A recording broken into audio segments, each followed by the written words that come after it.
Hi Angel Fairies, I hope you guys are enjoying your day. Thank you so much for tuning in with me today. In today's video, we're going to be talking about my October lessons. I've learned a lot in October. October was a very trifling month and it was my birth month.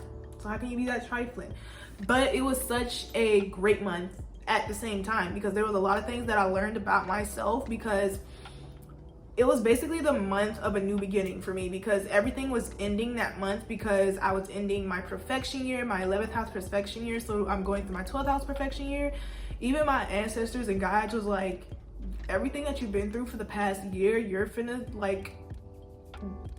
just be on a whole new level. You're finna up level. Everything's finna be better. So I hope you are ready. This month, we're finally going to clear the rest of the shit out. Like that month was the last month I was going to ever go through any very trifling shit, like obstacles, hard obstacles. Like the rest of the year, right? Yeah, the rest of the year finna be banging. So I'm gonna let you guys know what I've learned that month, how I was able to overcome it, and things of that nature. If you guys do like this video, make sure to give it a big thumbs up, subscribe, and turn on my post notifications so you won't miss a video from me. Let's get into this horror. Also, one of y'all commented on my video talking about some I love you, but I just can't get past the cursing. I have a Virgo Mars. I will never stop cursing in my life. You're gonna have to just not watch me. I'm sorry. Like, I really don't know what y'all want me to do, baby. I can't. Like, I have a Libra Mercury with a Virgo Mars, so like, I'm trying to make it work. I have a soft-spoken voice, so you know, get in tune with that. But I can't stop cursing, so I do understand if you don't want to watch me because I curse a lot. But I'm not going to stop cursing. I'm sorry to you. So to help me remember my October lessons, I brought my journal. It's almost done, actually. Like, I'm almost done with this. I get my journals from Michael's. I love their fucking journals. Like, they're the best journals in the fucking world, guys. So I'm cursing a lot. Now I'm like so like conscious of my cursing now. Thank you so much. But I'm still gonna curse. So yeah, I have a lot of journals like these and I journal every single day probably. Well, no, I do journal every single day. I try to. 9 times out of 10 I journal every single day. But this past year I've been slacking on journaling because I was depressed. I was going through a very depressive time and I was trying to get out of it, but I kind of lost like the things that I was getting through. So I'm back on journaling again and I'm journaling every single day, so I'm good. So if you guys would like a video on journaling, I do have one up there, check it out. But we're going to look in here and see what I've learned this past the last month. I do know a few off my head. The first thing I really do want to talk about is what I truly want. I've been talking about that in a couple of videos, actually in my Fairy Diaries vlog, which I'm going to put a playlist there if you want to watch all my vlogs. I've been talking about a few videos. I've talked about it in my Healthy Habits video, I think. But one of the things I realized last month and what my ancestors really brought back for me and brought me back to like what I was really wanting is the fact that I kind of got lost and caught up in everybody else's dreams and what they want, what the collective wants and not what I want. Because yeah, spirituality nowadays is kind of like selfish, like do it on your own, which I do agree. But you know, indigenous practices, we don't really do it by like being on our own. You know, we have elders and things of that nature, but not in this sense. In this sense, when I was talking about like getting lost in the collective dream, there are things that I wanted, but I literally said I didn't want because the collective deemed them as being wrong, as being something that you shouldn't be trying to get. For me, it's wealth. I am living comfortably. I am manifesting. I am a rich bitch, you know? I like luxury things. I like the luxurious life while also being down to earth and spiritual. And I kind of cut that shit out of myself because I viewed it as something bad. Like all the work I've done around money literally this last year went away because I allowed the collective to kind of change my mindset. And it's not like the collective as a whole, it's just certain people that on the internet and the social media that I intaked and I had put their energy into me thinking that was what I wanted, their ideas is what I wanted, and that's not what I want. I want to be able to live comfortably, have my people that I love live comfortably as well as give to other people as well. Like I realized that I had this blockage around money simply because I viewed it as something that I shouldn't have an abundance of. I'm like, how do I want an abundance of money? But then I deny that I don't want it because people think it's bad to have an abundance of money. And I'm like, it's not really it's like you having an abundance of money personally is not going to make you bad. It's what you do with that abundance of money that kind of just give good and bad to your actions. And me personally, I wanted to protect my family. I wanted to buy luxurious things. I wanted to give away to you guys and like just, you know, give to people, be in that cycle of abundance, being that cycle of giving and receiving. And once I realized that everything that I gave up on like a year ago, I'm like, I want that shit. I want that shit. Like, no, I'm not giving it up anymore. Like, I'm being selfish, period. Last month, I told myself, I'm going to be selfish. I'm not going to be really worrying about what other people got going on or what they want, like what the collective dream wants. I know this is my reality. I know what I want now. And it's time for me to focus on me and the things that I desire. So that's the energy that I kind of really recognize. I remember one of the things, I'm going to give you guys an example. One of the things I gave up on was having a high-rise apartment and just going straight into a house after I moved out of this place, because I moved to this place and I took it as I am never going to have it. So my ancestors never told me that I was never going to have a high-rise. They just say right now in this moment you're not going to get it because you don't need it right now. This is not what you need. Divine timing this is not for you, basically. So because when I did a reading on that, I had an oracle card that literally said not for you. But I took it as, you know, I would never receive it or I don't need it, because I was trying to comfort myself by not getting the apartment I want, but getting the apartment that I needed, right? So when I realized that, my ancestors were like, yeah, baby, we did not tell you that you were never going to have this. We just said right now, you're not going to have it. But next year, if you want it, you can. I said, yes, I do. I said, yes, I do. Thank you, Marie. I had to ask if I could say their name, but her name. But I was like, thank you, thank you. So they reminded me of the things that I desire and the things that I'm cultivating and the things that I'm manifesting. And I just want to thank them because, like, I'm a Taurus placement, right? I like luxurious things. I'm a Libra placement. I like luxurious things. And I gave that shit up just to appease the masses. And no, I don't want to do that anymore. I don't. So that was one of the things, the one big change that I made that really just set me free, to be honest, and just made me feel so much better about my situation and the things that I was going through. It kind of reminded me why I'm walking the path that I'm walking. It's not just to help other people, it's to just help myself as well, because there's nothing wrong with helping yourself. So another lesson that I learned was the lesson of energy. Right? So we all know that energy is in abundance and things of that nature. And this kind of surrounds money once again, and kind of surrounds like everything that I desire in life. So ever since September, I've been working on my energy and dissipating it and recognizing that things are energy. And I finally cracked the code for certain things. So here is an example. I recognize that money is energy. We've been knew this for years. I've been telling you guys that money is energy.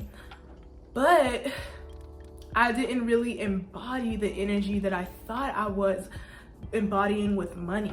The thing is, I had to sit down and ask myself, what is energy? What is the energy of money to me? And I thought it was just peace, right? I thought money just made me feel peaceful, but that wasn't the energy of money to me. And subconsciously, I had to bring that up. I had to bring up my subconscious and be like, okay, subconscious. Okay, shadow self, what does money really mean to you? What does money signify to you? And I realized that money makes me feel secure. Money makes me feel safe. So when I'm feeling safe, when I feel secure, money flows to me in abundance because I have that. So when I recognized that, it was just like a light bulb went off in my fucking head. I thought that it was peace, which it still is peace. Like money does make me feel peaceful as well, but it wasn't the core thing about money. It was trust, it was security, it was safety. Those were the three things money truly made me feel. So when I realized that, I said, oh, bitch, now I done cracked the code. Now y'all done got me. Now I'm finna be really abundant, which I am. It literally worked. It was like an instant shift. I was like, I knew it. I fucking knew it. I'm so amazing.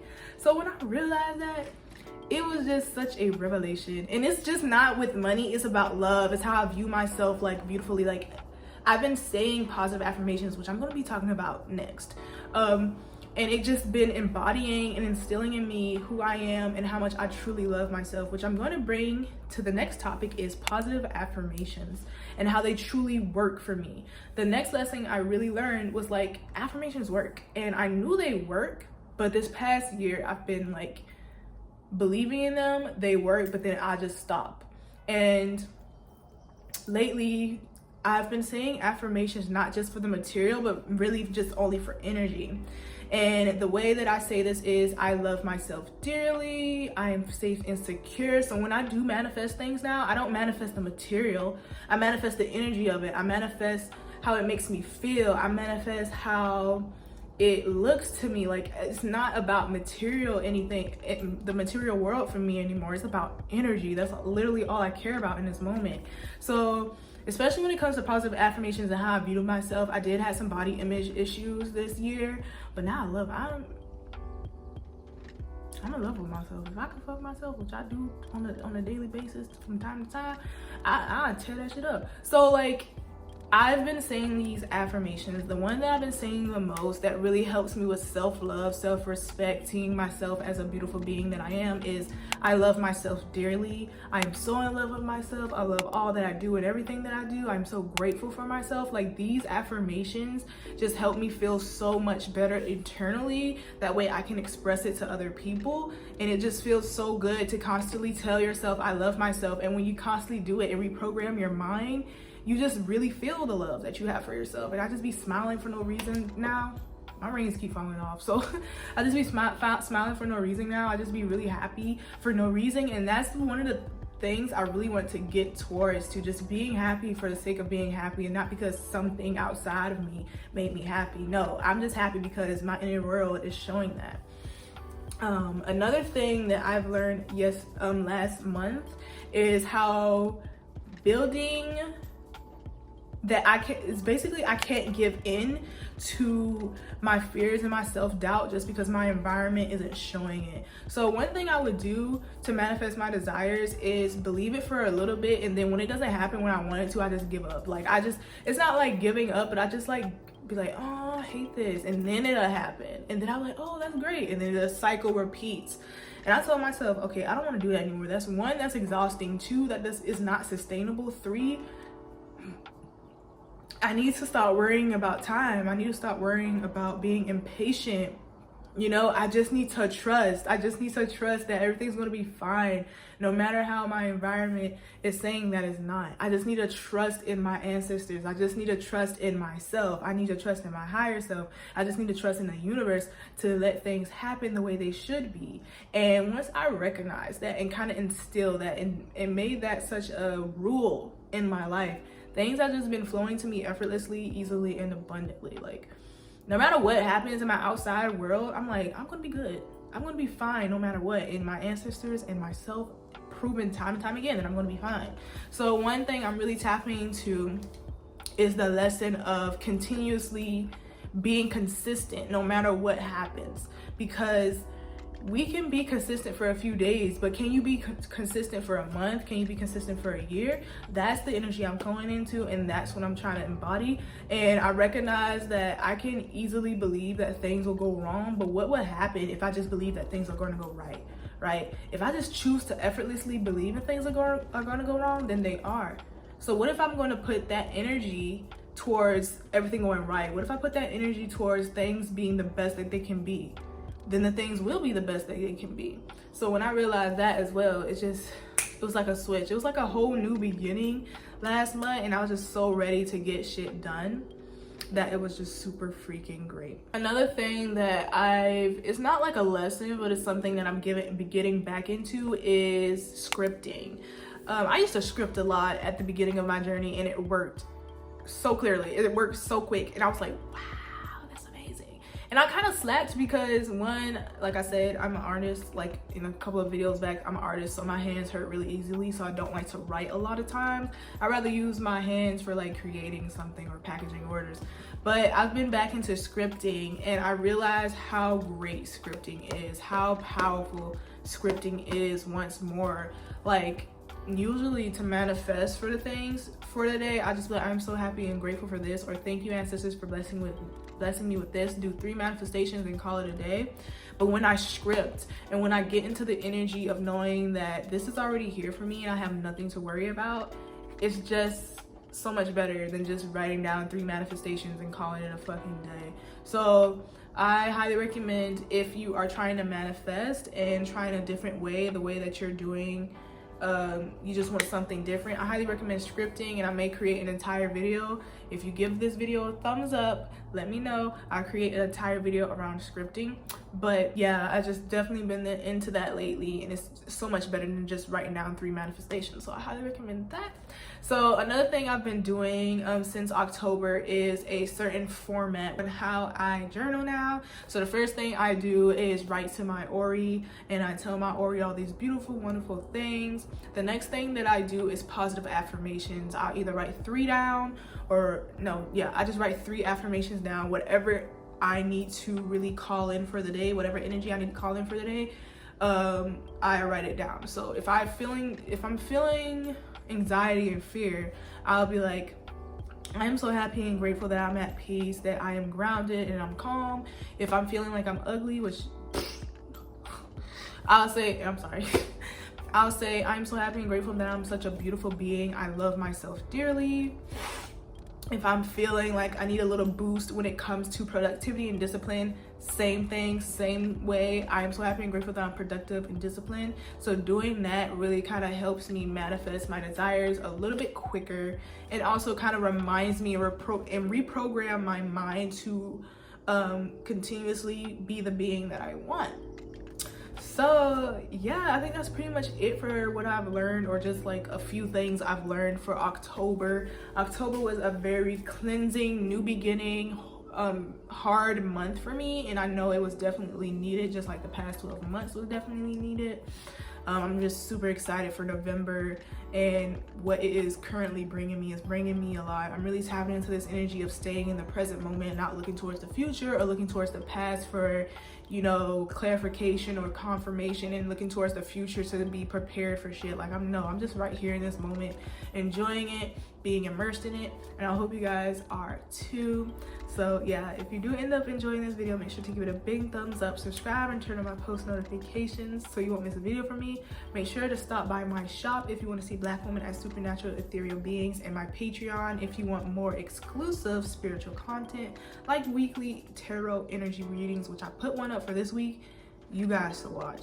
We all having a good week this week. Honestly, you guys should read it. But yeah, let me know down below what other videos you guys would like to see from me, and I'll see my angel fairies next time. Bye, my loves. Mwah.